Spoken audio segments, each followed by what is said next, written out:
advised not to carry children on baggage trolleys. Hi guys, welcome back to my YouTube channel. If you're a returning subscriber, thank you so much for being here, and if you're new here, please do not leave without subscribing to my YouTube channel. So guys, today I'm going to be reviewing my experience with British Airways economy class. So I'm just going to show you guys like the whole experience.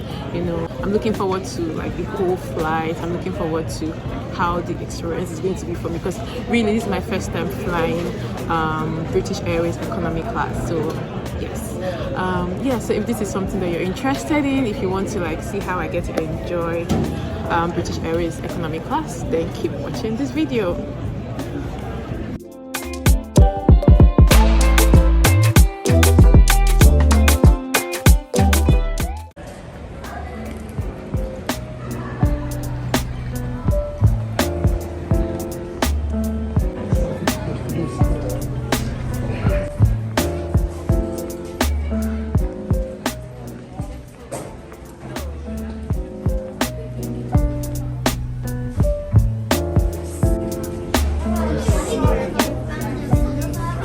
We're about to go into the plane.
20 minutes now. As we will shortly be landing at London Heathrow Terminal 5. Please now return to your seat and make sure that your personal belongings are safely put away in the overhead lockers or under the seat in front of you. Customers sitting in our below cabin, or if you're seated by a window and have lowered the blind, please return this to open.